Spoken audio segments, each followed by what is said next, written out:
Anyhow. Anyways. Talking about StarCraft.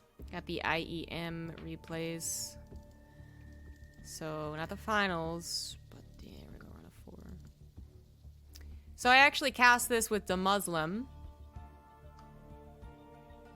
So I already know what happens. This is not a cast. It's just a quick little dive into what made this a really fun best of 5.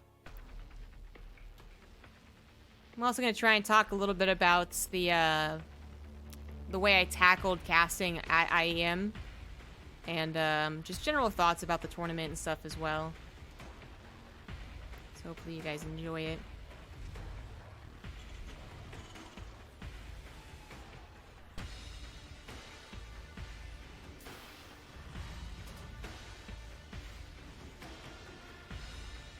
Sounds like your casting is good. Oh, thanks. The Sarah vs. Maru match happened. It did not, no. Just really quite funny. Oh man, after watching the IEM overlay, this actually looks so different. The production is the first thing I noticed for the overlay. So we noticed like there was the cool team plates, and then there was a different way of showing Mineral Gas Workers Army. And they actually had arrows that actually signified a certain amount that you were above or below the other person. It was just all bigger, though, is what I think I took away the most from it, especially the production. The production actually looks goddamn tiny right now, and I'm pretty sure I'm using the same overlay I used to. But yeah, comparatively, it looks so tiny. I'm actually freaking out a little bit about how tiny it is. Is that actually how it used to be? Yeah, they boosted the production size. I mean, it must have been at least this large, right? Good God. And then they boosted everything else down here. I think was a bit larger, which I think is very good, and also can help a spectator experience. People tend to not think about the actual spectators in person, which didn't really matter for this event. But that can sometimes be a really like big difference. Is whether like spectators with generally good eyesight can actually see what's going on. Or, for instance, like cranes can be a big problem in live production, where someone will they'll have a camera crane, and then like just the right position, the perfect position will get blocked. You know, supply will get blocked or something. So I think the new overlay is generally very nice, and I'm guessing it was supposed to be for a better like offline viewing experience as well.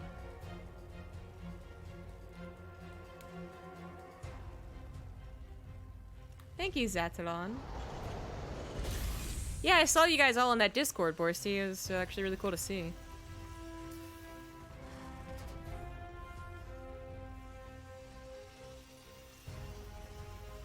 The special gas thing would trip me out. There's a couple of bugs that exist just as information that gets shown from StarCraft's like programming, right, to its visual icons. So I don't think it's like it's the same bug that exists in every single overlay, I believe, where yeah, if you take like a rich Vespian gas, it'll show a different gas geyser even though you're building the same structure. Yeah. Maybe played about 7 or more. I think someone could organize an opportunity for them to meet offline, but they'd probably just want a lot of money to do so. So I don't think it'll ever happen. It has to happen naturally and slightly coincidentally. Anyways, this was game number 1. I'll put the scoreboard up at the very least. And this is this was the first game where they went into Roach Ravager. Maru actually kind of got a little bopped in terms of scouting, which was very odd.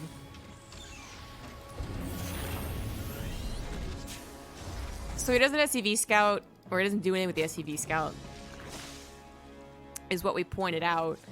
Which I'm like, we were questioning on cast, like why he chose to engineering bay block versus SCV block versus just leave with the SCV, which is this game he just left with it. And I couldn't really tell you. Nightshade has a fairly long distance between natural and third, so it's like a good opportunity to not have the queen try and help. So I don't know why that happened. It might be something more to do with just the regular, like, best of 5 mentality of, like, changing things up game to game to game. Because a lot of our best players aren't just very good as far as individual games go. They're above and beyond. They think about the professional they're facing. They think about the map they're playing on. They think about the momentum. They think about scouting changes between games. So it can be very tricky. But this game was just a very abrupt ending. Kind of lame, actually. And we all thought Maru, I mean, I think me and the Muslim thought that Maru might just be playing poorly today. Guys, anyone else think that Terran just played really poorly today? In this game. Nothing's happened yet, but if you didn't watch the game, this ends with a Roach Ravager push. Which kind of fell out of fashion for a while. I mean, clearly it's still done. Rogue did it after all, but it has fallen out of fashion. There was a moment where, like, everyone was doing it. Especially, like, on a couple of maps that I've forgotten now. But, you know, the Banshees are supposed to be very good against that. Just because they can help. Even if they bring queens, like the way queens have to have creep to actually be mobile, the Banshees can help. And they're also supposed to help against, like, early Roach pushes as well. Generally, the only weakness of a Hellion Banshee opener is that, like, they can still die to, like, Roach Queen drops. Remember that all-in that existed? But it's not very good anymore. And they do delay, like, they don't delay a 3rd CC. I think they delay the 2 barracks compared to just a Stim Liberator, which we'll see Maru do in later games.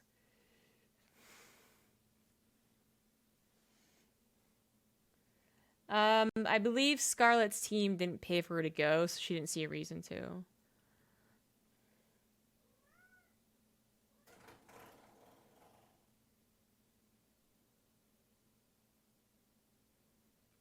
I think she was really anticipating making it out of one of the qualifiers. So yeah, it starts 1-1, so everything Maru's doing is very typical. He doesn't commit to an extraordinary amount of Hellions or Banshees. Very, very typical. Keeps the Reaper alive as well, which Maru... I think only a guy like Maru would ever really care about keeping that Reaper alive, because he even rebuilt one in a game down the line, which I thought was very, very odd. So he sees the Roach Warren. He might just be anticipating a Roach-based attack, because one thing we know, what we really learned from IEM, was that mech is just not a thing. Regardless of what the Zerg players think about it, mech players or Terran players just don't seem to think that mech is actually worth going for. It's a bit useless to decide for them why they don't do it, but the point is no one wanted to go mech. So I don't think Maru was like, oh, I've successfully tricked him into going Roaches, I'm going mech. Like, no, that's not a thing. So in my mind, like, I would think that Maru could anticipate this. He sees a Roach Warren, he sees upgrades. He hasn't seen it wiggly jiggly, and it's like a potential those are 1-1 melee, and a Bailing Nest is like over here and he can't scout it. So for all, like, intents and purposes, we don't know exactly what Maru is thinking. But we do see Maru take this forward 3rd base. It actually ended up kind of being a problem for him in the later game. But I think I'll talk more about that when the actual attack happens. So one of the quickest 3rds he could get down, because he feels very confident with his position. No delay there. His macro's looking fine. He keeps everything alive, too. His tank production is relatively straightforward. There's definitely later tank production you can start up. And there's faster tank production, I believe. He sacrifices the Hellions, gets sight on the Roaches. Knows he's at least using them defensively. Now, I would still say this is the point, though, where most Terrans are like, oh, okay, he might do that Roach thing, because honestly, if you go Roaches as a Zerg, you're almost always doing the 1-1 thing. Either you're facing mech, which I would assume Maru knows that Rogue's not being tricked into believing that, but to be fair, Rogue has never done any scouting. So it's either against mech or it's for the 1-1 push. You rarely see someone just go Roaches and then, like, transfer in a Ling Baneling Roach Ravager without it being, you know, because they did a Roach Ravager Ling attack. And that's their composition. Like, you just don't see many people just macro-wise not hit this timing. But that's the weird thing about it. Even when it was the most popular thing, I felt like Zergs were doing. Like 2 map pools ago, there was a very popular map for it, and I cannot remember what it is right now. But it was like every fucking game. It was a 1-1 roach push, and it was so predictable, especially from certain players. Like I think this was maybe back in winter, you guys. So like a year ago. That's insanely long. But I feel like, Scarlet would always do it. And then people would still get attacked by Scarlet and not be prepared. Like, it's one thing to be prepared and still lose because, like, X or Y other thing happened. And it's another thing just, like, seemingly not be prepared for it. So, I don't know what the trick is to this. But Terran players are still getting tricked by this. Still, let's assume that Maru does know. Why is he feeling confident? So... third base forward position, you decrease the amount of time it takes for them to actually attack into you. If they just hit the third CC and then you lift and you run back to your army back here, that's an extra 6 seconds. That's actually kind of crucial. If you try to take the attack here and defend your third CC, then that's actually one of the quickest ways that you can go ahead and attack on Nightshade, from here to here.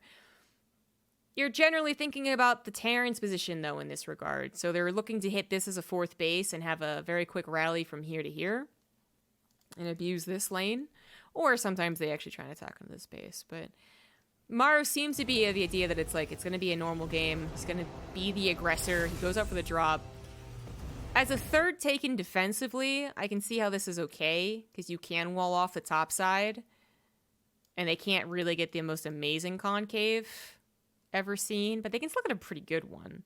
Where if you take this third base defensively, again, thinking defensively, not offensively, then you can have a high ground tank, backup high ground tank, tanks over here that are very hard for the concaves to even reach. This also has, not the best concave area, like a superior, no, hold on, an inferior concave to this one. This just feels like something that he is 100% thinking, I'm going to be the aggressor, and I'm going to wall because Ling Run buys are popular, not because I'm trying to take away Roach Ravager attack. It is a very swift 1-1 Roach attack. I will give it that. I'm not sure of what the timing usually is for it because it's been so long. I wish I knew, but 7:30, sub 7:30 seems like a very swift 1-1 attack with Roaches. So that might have been the big surprise. He might have thought he had more time when he obviously did not. He was creating some Sim City, but he just had no scouting, and that's what I was trying to point out on the broadcast. Very little scouting from either player. Rogue literally never scouted this game and just did whatever the fuck he wanted.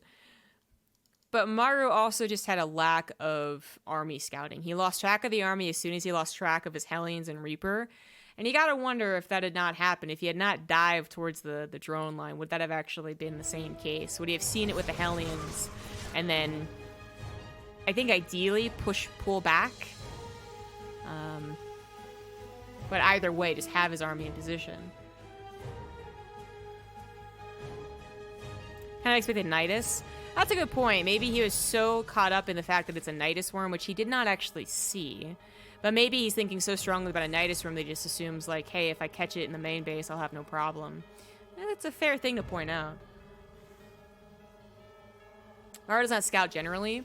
Well, the kind of tricky thing about professional StarCraft 2 is that so often your scouting is your attack. And because you are good at macro and good at putting units on the map. Oh, shit. Oh, man, it's one of the best hosts ever to bless StarCraft 2. Thank you very much, Kalaris, for the 10 gifted subs. Much appreciated. It's a fun time at Katowice. Anyways, thank you. Thanks for being awesome. I tried. I really did. So, yeah. Is that in professional, when you actually get to this stage, most of your scouting is based off your attacking. And at this stage, you're constantly attacking. And as a Terran, you are constantly attacking as well. So, it's like a threefold effect where the actual timings for any race to hit you has to be very good. There's got to be denial of the Reaper, there's got to be denial of the Hellions, there's got to be a look over here, an attack over here situation, because generally everything pairs up very nicely. For instance, when you play Protoss, you have a Probe Scout into an Adept Scout into an Oracle Scout. The timings to avoid those things is really, really clutch. And the pathways are also usually very figured out too. So like you're not supposed to be able to hit, but we see people hit attacks against that build all the time. So in this case, it's like the double drop, right? So first of all,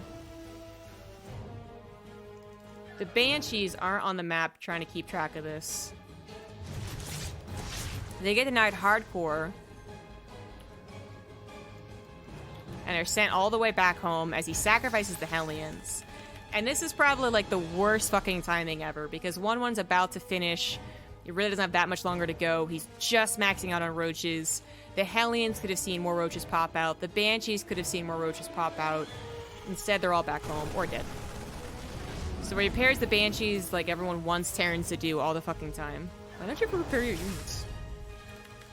And just, it's like the fucking perfect timing for these medevacs to go out and not go through the middle of the map. Had they gone through the middle of the map, they also might have been able to come back home and defend, or at least alert him.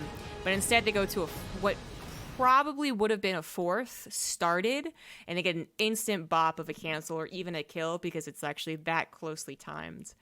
And so they dismiss the army. The only thing Rogue is scouted, by the way, is that it is a forward third, which he probably just had anticipated because that's what everyone does on Nightshade. I also thought that Rogue doing this build was really nice, not because of necessarily, like, it's a nice build. Again, I've already talked about how much I don't really seem to like this. I feel like it's supposed to be very easily scouted, but apparently not. But I do like the idea that you get rid of this whole, like defending this fourth base thing, because Nightshade is especially brutal for Zerg players when they're playing the defensive game. Terrans have gotten good about, not taking run-by damage, which actually Maru would have taken a fuck ton. So never mind about that. But they've gotten very good at not taking the run-by damage, and they just like pile on the pressure here. So I liked the idea of doing something that would not let Maru get there. I'm just surprised that Maru just had no visibility to stop his attack from incoming. It was a very bad way for Maru to start off a best of 5, but he did end up redeeming himself in game number 2. So yeah, at this point, having to lift your tanks, not having to buff your tanks as well is really quite bad.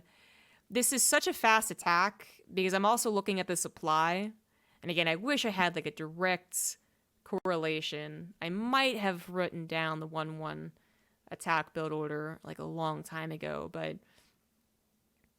I mean, I think you're closer to maxed when you usually do the attack, so it could have been a timing thing. Maybe you don't go for the 1-1 as quick, and this evolution chamber timing actually looked extraordinarily like a faster 1-1 melee builds, as opposed to what it ended up being. Because this actually, like a 40 supply difference of pure Roach Ravager sometimes doesn't look very good. We all know that. But in this case, catching someone completely by surprise, catching their production. The Banshees could have gotten a head start on some of these Ravagers as well. And well, he never had a wall anyways, but like as far as actually handling scenario from here on out, this might not have actually been the worst thing. The Marines are taking out reinforcements, which aren't bad use of them. They probably should have picked up at this point, actually. But the Banshees went down to not Queens, but Corrosive Vials. That's fucking bad. That's actually terrible. They would have technically dealt with the Banshees because they had transfused. 2 Queens, 2 Banshees with transfused. 2 Queens win. But they're slow. They're off of creep. Like, the Banshee should never have died.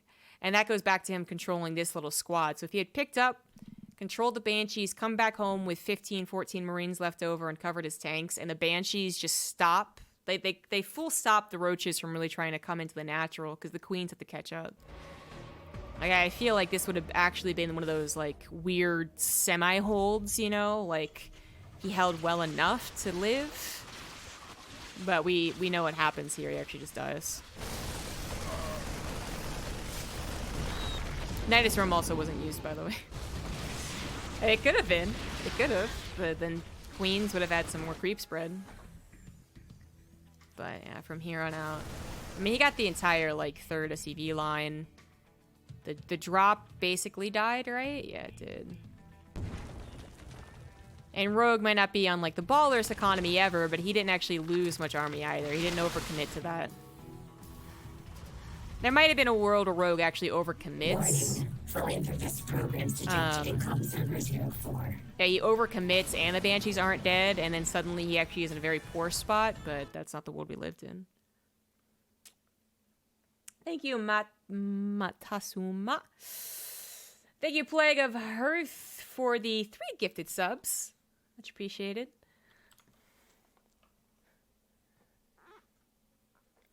Cast him opus again. If only there was a mobile like Heart of the Swarm? Heroes of the Storm. Yikes, the longer Heroes of the Storm has been a dead esport, the more it's going to go back to Heart of the Swarm being the acronym. So anyways, at this point, that is an overwhelming amount of supply. Rogue saves so much, he's going to max out. He's going to have 2-2 ahead of his opponent. And Maru can try his best to drop, but he actually can't tackle the army size. And that's what eventually kills him. He would have had to have, at this point, I think he would have had to have delayed the 4th indefinitely. And then hold up on 2 bases. And made this like a very scrappy, economical game. But even holding up on 2 bases, I mean, Rogue could have just been like, okay, I'm not going to attack you, and then defended and deflected all the drop attempts. This ended very, very awkwardly. Again, like, maybe Maru has a chance somewhere, but it ends so awkwardly because he's missing buffer for his tanks again, because he didn't scout the middle again. The middle of this map is actually, it was like, Maru's like fucking weak point, man. Like, he was on either side, but never in the middle. So if he had these, like, half of these Marines on the front line here, this actually gets obliterated, I think. This is before 2-2 is done. This is kind of like, you know, straggling. It's only about half the army. Like, this would have been an overextension by Rogue, I think, but there's literally nothing protecting the tanks, so. Rogue has a very good killer spirit, man. He does not let a game slip away from him. So Maru is forced into a desperate scenario where, yeah, he's not against Baneling, so creep doesn't matter as much. His army is still very unideal. It hasn't beaten out the Roach Ravager in upgrades, and it doesn't have any Marauders. It doesn't have really that many medevacs. Production is camped.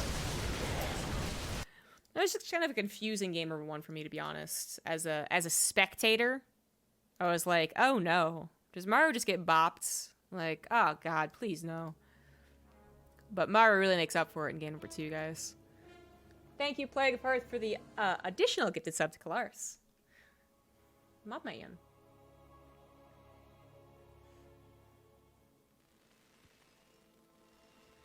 I love anything Maru. He's actually a pretty fun guy to watch. Especially in this game. If you guys remember this game, he had some absolutely sick game control, is what I'll call it. Oh, my alerts are getting really derped out. Another 2 gifted subs. Thank you. If you have any more Maru stuff. Now, he's actually a very tricky player to get more information from, just because he doesn't play in online tournaments.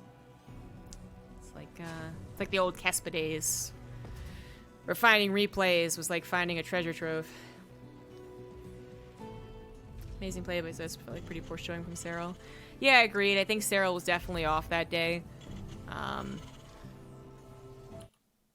think Pig and Twitch Prime sub someone else, I think, went into the replays. PvZ isn't my specialty. I also found that a less interesting best of 5, despite it going to all 5 games. So they did analysis there. I'm rewatching this one. I think this was the better semifinal. Thank you, Dead Ward, for the 2-month resub. I'd up all the gifted subs. In a way, that's lucky. Alright, so this game starts off, and I really like, again, what Rogue is doing idea-wise. I think him starting off with an early pool, regardless of how he uses it, is a good idea to keep up momentum and keep Maru on the back foot. If you recall, I actually cast this game kind of building up the story that Maru was really on the back foot. Like, he was building a bunker, he was taking the early pool very seriously. You don't usually see a bunker at this level because it's very often not the right tool anyways. You know, unless it's like a really, really big all-in.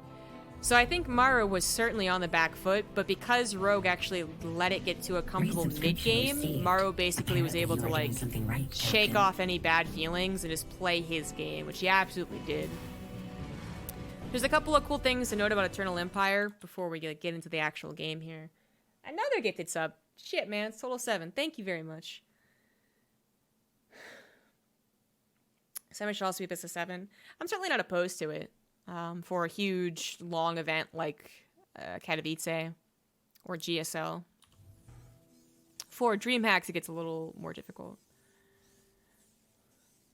So, yeah, one of the things I want to talk about for this map before we get like really into it, there's the bunker that's usually very unnecessary, is that this map has been just the playground of Muta-based Zerg for a lot of our matches that we've watched. A lot of Eternal Empire matches have gone to 4, 5, 6 bases where the Mutas take control and then the Terran would then have to basically live. They'd have to outlast the amount of pressure from the Zerg, which I was really getting into, but as soon as I kind of got into that whole dynamic, Maru just went Super Saiyan and fucked Rogue up. So, it did end up mattering.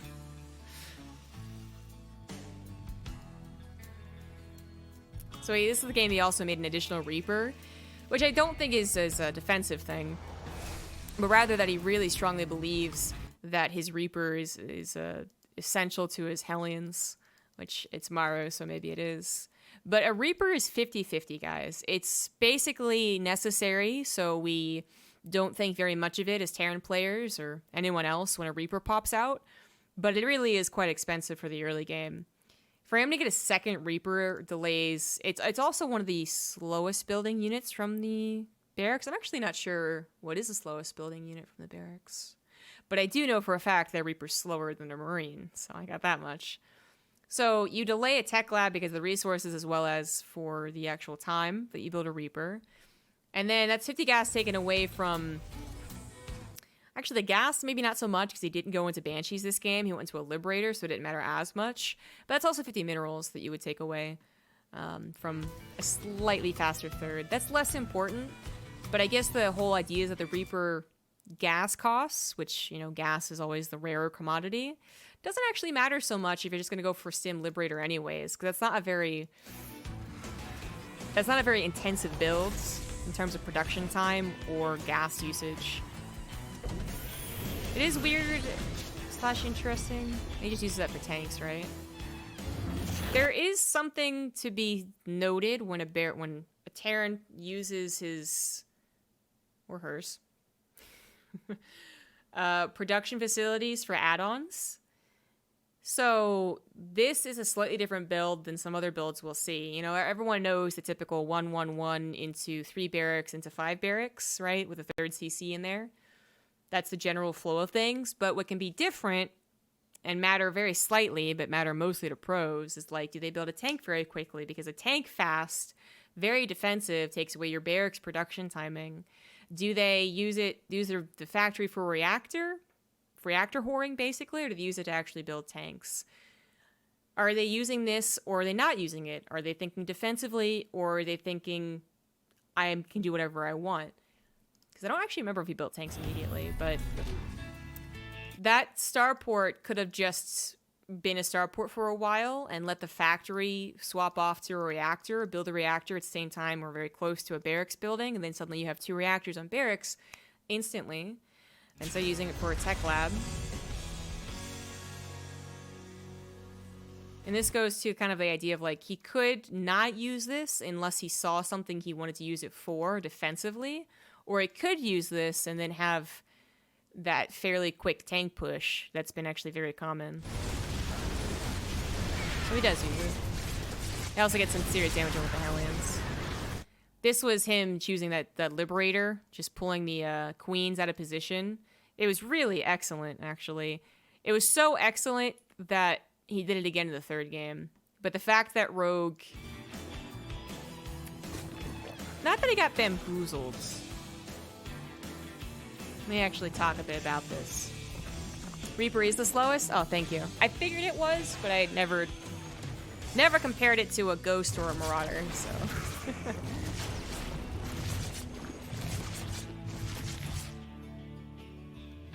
All right, so here's the thing about this little distraction, right? The queens are supposed to be kind of more up here, blocking, like literally body blocking the Hellions to an extent, but also getting some, damage on it.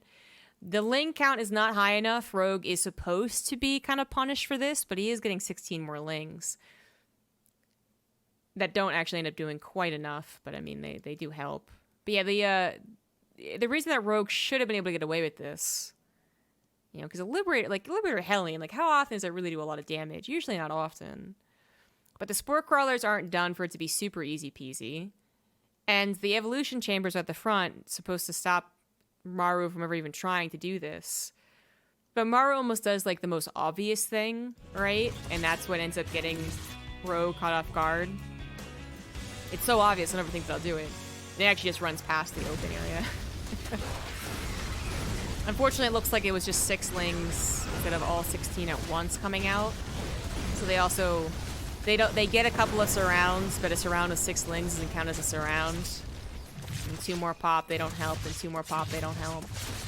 Rogue does an excellent job of fixing his mistake, but that one queen in the ramp was actually pretty baller. But it just sucks because it's not really supposed to be something. Like, there's plenty of games from professionals that you'll see where the Liberator Hellion does fucking jack squat. Like, they don't do anything. And you'll just talk about how it's still a decent amount of scouting and has the potential to at least force Spore Crawlers. But for it to actually do damage, it's not really what Rogue was hoping for. And with that period of time done, they can just bring on the rocks. But anyways, back at home, he's got the tanks. He's setting up for the push. Double upgrades, the very normal thing that we see. The difference is kind of like this reactor barracks could have been just a little bit faster, guys. Like a little bit. Or the 2 extra barracks could have been a lot faster if I hadn't gotten a tank. Like, very, very slight things here.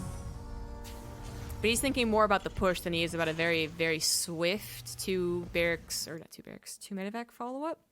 Which I think he went for a swift 2 medevac follow-up in another game. So I'll try and compare and contrast if we do end up seeing it. But we know what happens is that he pushes down this location, and that's a very strong push.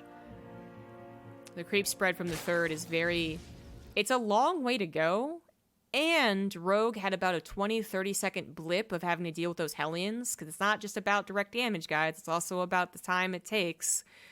That little blip meant that he wasn't creep spreading as fast as he could have been. Especially considering how many queens he had. And how much energy they had. This could have been a lot faster. And if it's a lot faster, then instead of being here, maybe it's out here. And that's, it's a scans with a difference. So Maru's actually feeling pretty baller. I don't think I really noted that he made 2 more Hellions, actually. That's a total of 8, yeah. Maybe a little scared about the return damage, is usually when you see additional Hellions made. But it doesn't really matter.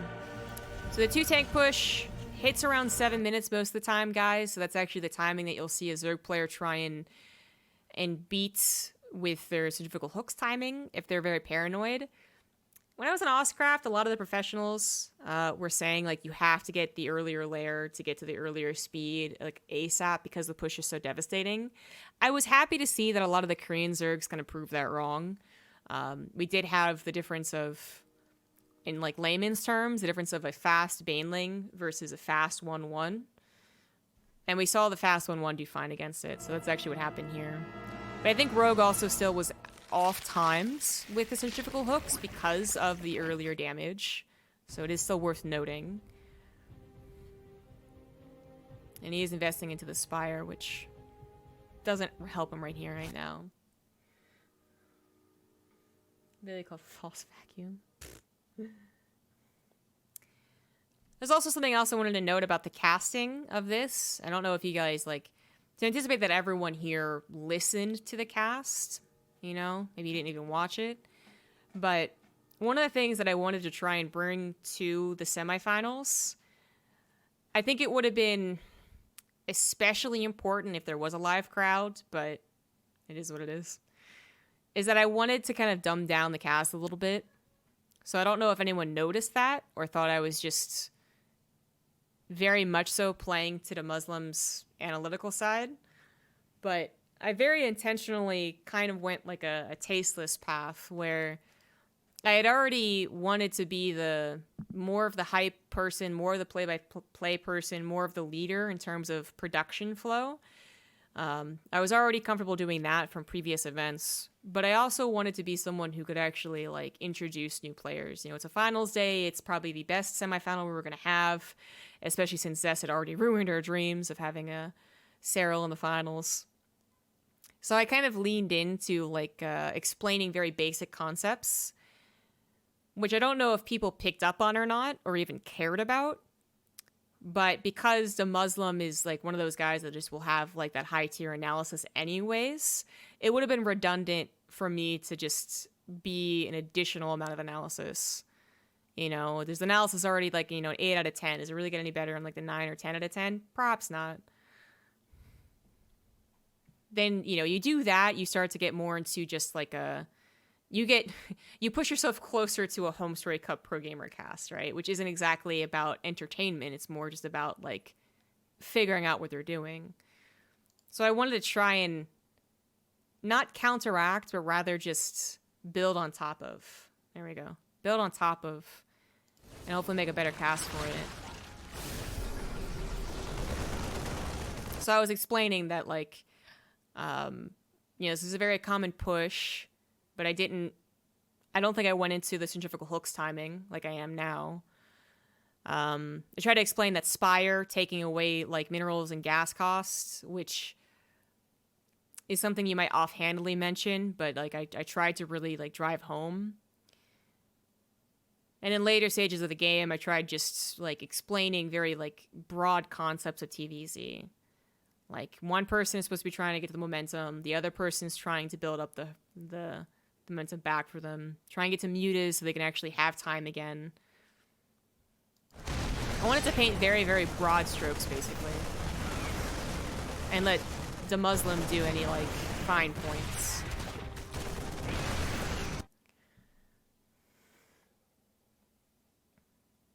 Because the virus, yeah, it wasn't a live crowd. Because the live crowd, I mean, obviously a lot of it is Polish, but people from all over the world come for both StarCraft and CSGO. So when the idea of the live crowd being there, like half of them probably don't even care about the English. Half of them might, and half of that half might be interested in learning more about StarCraft. Because certainly when it comes to the finals of IEM Katowice, most of the crowd is there for the CSGO finals. That's just something you have to admit.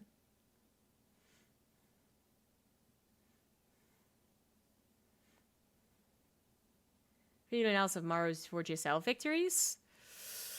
Well, it have to be like a VOD analysis because they don't provide replays. Fully purpose programs detected in com server 04. Why didn't Maru go for Mass Banshee? It's kind of a complicated question just because it takes so much time to answer, but very bluntly, it's just not very good. Like, that's your blunt, quick answer. It's not very good. There's a reason that Mass Banshee has fallen off since Innovation was doing it, you know, all the fucking time.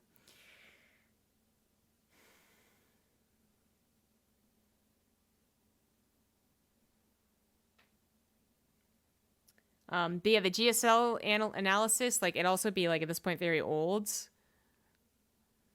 Yeah, I don't know. I'm not sure other people would appreciate the content, I guess. And thank you very much for the gifted subs.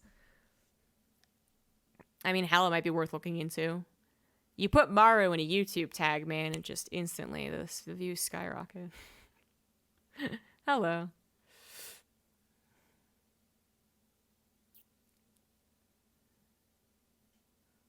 It's a very different meta. And part of the reason that it worked was that it was so different. And then when it was figured out, it stopped working. You know, one of the things that we kind of touched on, but didn't really get any, again, in-depth analysis on, because as far as StarCraft broadcasting goes, you don't usually have that time, right? Battle cruisers were not a thing you are doing something right, in this Captain. tournament. Battle cruisers just really were not a thing. You had a couple versus Protoss, which are a little memey, but I think up until this tournament, you would ask the general Joe Schmo on ladder, especially a Zerg player, like, are battlecruisers too good? And they'd be like, yes, battlecruisers just too good. A tier 3 unit at 6 minutes is bullshit. And even the pros would be like, yeah, it's a really good opener. Not anymore, apparently. Not any fucking more.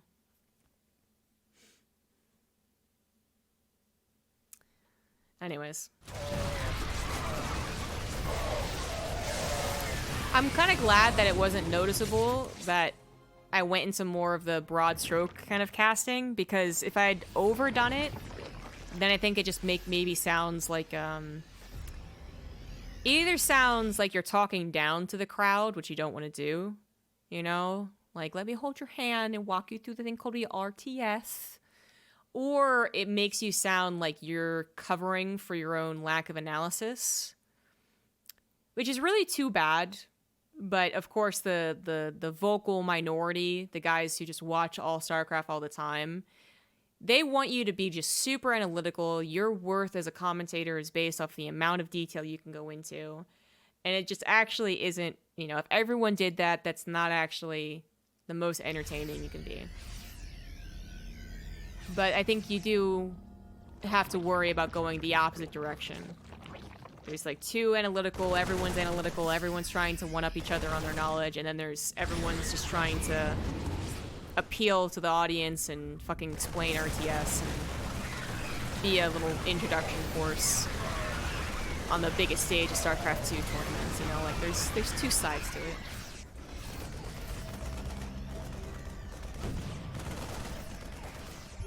But anyways, this push, I had an opportunity to use the telestrator, but that's another thing actually that's worth talking about. The telestrator, the weatherman parts that you guys would see us do, were a little bit complicated. Like, you could try and tell the production what clips you would want, but they would, you know, easily misunderstand. Can we get a clip of the attack on the bridge? There's 4 attacks on the bridge. Can we get a clip of the 2 tank timing at 7 minutes? They desperately scramble to find 7-minute mark. I have no idea what you're talking about. And then we also kind of swapped, like, I suggested that the caster should go ahead and do the telestration when in the first couple of days it was the break people, which I didn't think made sense. And I do think it was better for the casters to do it. But that meant that the casters didn't have time to tell production, like, hey, let's talk about this one moment. And then it's also extra complicated because you don't really want to pinpoint the good things the losing player did, right? Maru had some really sick reads in this game and sick micro, but it doesn't matter because Rogue ended up fucking winning. So the telestrator is like a lot harder than it looks a lot of the time. But this would have been those things I would have liked to have slowed down and really just watched over and over again. Because this ended up being a very nice hold from someone who was a little less than ideally set up for it. Again, that creep spread's here. It's not over here. Baneling speed isn't done. Easily sniped by tanks. And then we did... I don't think he misclicked with this one. I think he clicked in his tanks to target fire the banelings, and this was out of range. And then he starts target firing the banelings. It's actually more of his own tank fire that's killing him. Just tearing things, it's fine. Also, I think unbeknownst to Rogue, this was a very perfect timing. It was a bit of an anti-timing for Maru. He almost had combat shields in 1-1. And if he had not taken baneling damage, like he did not take baneling damage, if he had done that and had all these upgrades, those lings start to have a lot of trouble. They're really good surrounds, really good opportunity to try and push that back, given circumstances.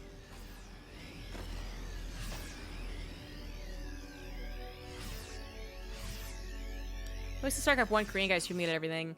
Can I just go ahead and do a WoW thing and say you think you do, but you don't? Loud screaming doesn't translate very well into English, guys. If you give someone $20 to do a Korean-style cast, it'll be really obnoxious, guys. And not only does English not translate as well, you'll find plenty of Korean people who say they also don't really appreciate the mad screaming. It's cool once in a while. The same way that a caster losing control of their voice is fun once in a while. You know, if Maynard is fucking like hyping something up and he goes, ugh! You know, like, because it happens so rarely, it's actually kind of amazing. It means he was actually the most hyped he could ever be. But if someone's just gonna constantly be like, Baneling, Baneling, Baneling! Oh, his banelings. Oh, the link around! Oh, he escapes. Marine medevac micro! Oh, like, oh no, that'd be so annoying.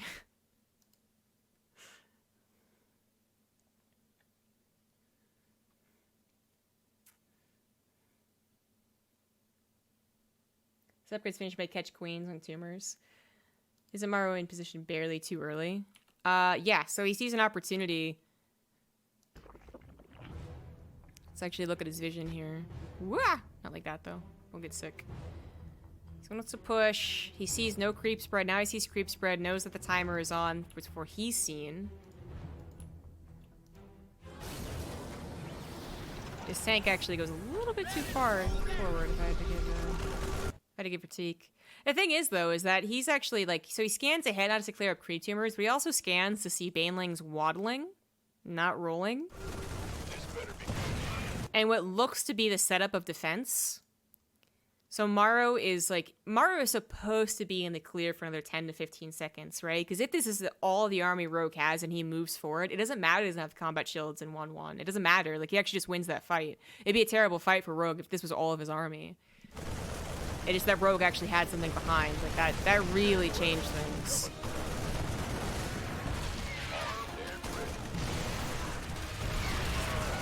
So they both were right, is I guess what I'm trying to say, is that they both were right to do what they did. Based on the information they had and the situation they were in. Just yelling out names of units. Yes, that is the finest commentary. I'm already having fun? Yeah, okay. Try doing that for 5 games. I think you'll get tired of it. Considering that there's people, Waterhead, that literally critique our hypecasters because they just yell and shout. Yeah, I think people will get tired of Korean-style shouting very quickly.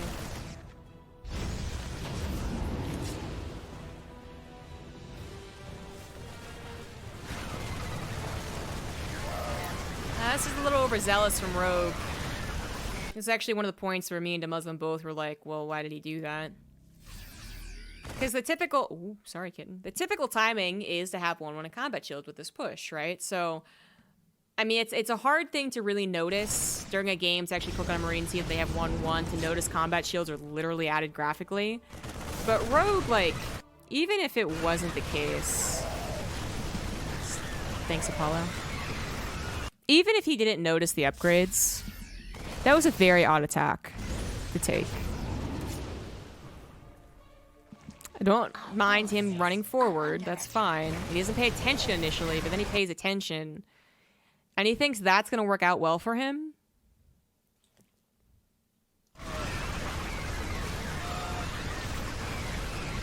Just one of those rare situations where the professional actually underestimates a fight. Doesn't usually happen.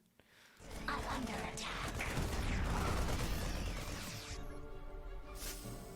And the really tough thing about Terrans and Marines is that 20 left over is a disaster. 2 left over is an easy cleanup. 10 left over is, I got this. Oh, wait, fuck, no, I don't got this. Like, they snowball surprisingly quickly. And you're like, well, surely my Remax will take care of this. And then you just get thrown into a meat grinder and you're like, oh no. So this was a straight up disaster, I would say, for Rogue. I mean, in terms of his usage of Lings. As far as the actual game goes, I think he was in a bit of a tricky spot. I think being a Muslim, we're saying like that was actually like such a big disaster, it could be game. And if we look at what Rogue has, like, it might have been, but there's so much creep spread. This is when I tried to point out that Maru is probably, like, over-respecting his opponent, which happens, right? You just assume that they're going to have more behind this. The truth is, 6 Banelings doesn't really hold against Maru's Focus Fire. The scan misses the army. He doesn't know if there was 20 Banelings being made or 20 Mutas. It turns out that it's 16 Mutas, but... Oh, poor unfortunate siege on the tank. On siege on the tank. This was so aggressive from Rogue. Oh my god, against that army? They didn't even have Hellbats! I mean... if Maru wasn't so deep on a creep, it would have been a disaster. At this point, Rogue is not so much completely out of this game. He's got a 4th base. He's transferring his drones over there. His creep spread's actually still pretty far out. It's just that the momentum hasn't gone where it should. The most ideal situation for most Zergs is to clean this up, push it back to about here, and then the mutas pop, and the mutas transfer that power, the momentum, over to the Zerg. Didn't happen in this game. It's a tactical board. You can call that thing whatever you want. Apparently the CSGO people call it the Weatherman segment. Which also works. I do wish we had... Like, we had to, like, press a button and then press the thing. When I watch news reporters, they just press on the board. They don't press a button. So anyways, this is a kind of an important part that Rogue doesn't really get the most out of. The mutas want to actually push this back for, like, 20, 30 seconds, I would say. Instead, Maru just deals with it fluidly, is a good word here. He moves his army from attacking downwards to a base, to moving to defend the mutas, to moving to attack a new base. That's very fluid. That gives the mutas very little time to dick around and try and bother the Terran.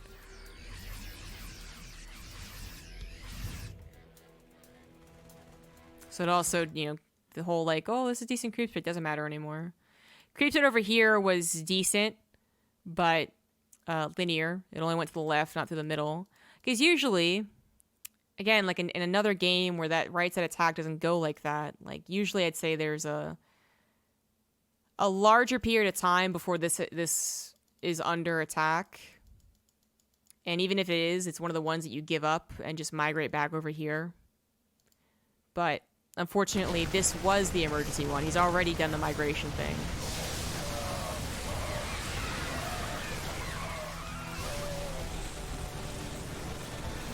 So he can't really give it up, but he has to. And then this was just like... I think this is when I was like, oh, Maru's back in form, right? Because, like, this was just... It doesn't seem like a big deal, okay, but when you face mutas, sometimes they're fucking little troublesome buggers. Flying boogers that they are. Like, clearly the mutas are probably going to go to the north. He does see them in the top of his vision. But to just, like, perfectly split off the Marines... Oh.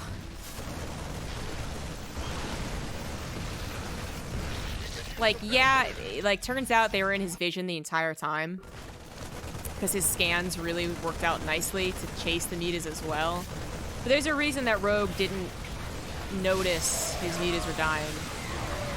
Usually, they don't get an opportunity like that to chase and actually catch the mutas, like, mid-path, I guess, what do you want to say. Like, they usually chase the mutas, they don't actually catch the mutas, is, like, the best way to put it.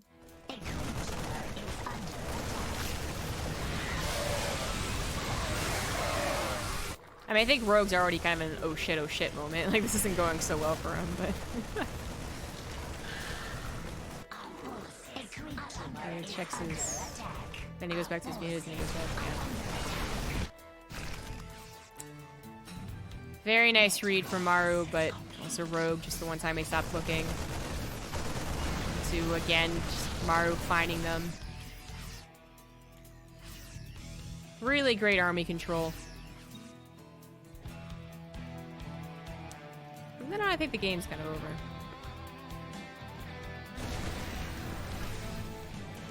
The style that Rogue is playing can actually, like, I think very quickly change momentum to a... Like, just, like, literally having your units out of position can just change the game. Not because you lost a command center or your production got camped. More so just because your army has to deal with stuff defensively. Like, Rogue's style can be very good at bringing back a game like this. So that's why we thought it was very impressive that Maru actually kept the game in his favor. There's been a lot of their games, especially on Eternal Empire, where, yeah, the mutas actually stop the 4th CC, so then they feel a need to protect and serve the 4th CC, where they kill 20 SCVs and force 20 Marines to respond, thus taking away the attention of the Terran player on the front lines, and they die to banelings. Like, there's so many games like that. But Maru actually was catching everything and attacking all the time. Not just moving for moving's sake, but catch rogue in vulnerable spots. The type of game you wish you could play as the fucking scrub. And then you try and you're like, no, bio is so hard. I don't wanna. Just play like Maru, guys. I mean, even this, like, I'm guessing. Oh, let's actually check his vision. What is this?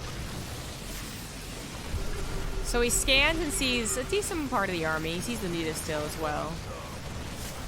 He sees it move to the left. He grabs the base and is like, alrighty then. But he also, like, he keeps in mind to continue the pressure by putting Marines on what could have been another 5th. I think a lot of other Terrans would have just been like, if they considered, okay, I need to prepare for the counter. If they even did that part, I think a lot of other Terrans would have just continued pushing and been like, yes, I have the momentum.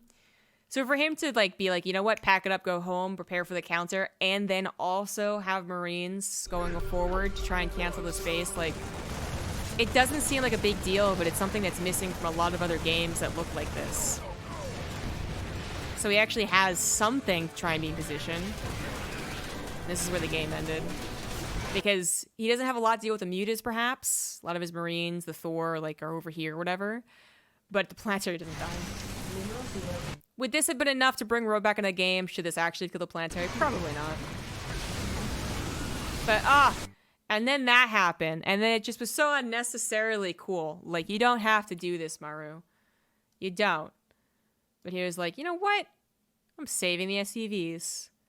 Because you rarely get an opportunity to ever try and do this. Like, usually the planetary's just fucking dead no matter what anyways. He was like, I'll save 5 SCVs. So, it's so cool, but it's like wearing sunglasses indoors. Is it cool? Yes. Is it worth it? Probably not.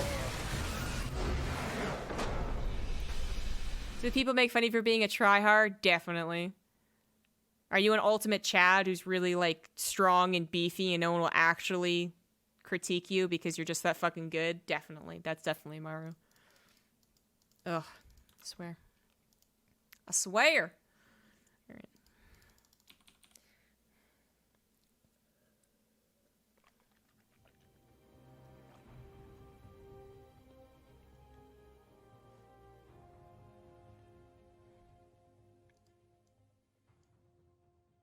And this is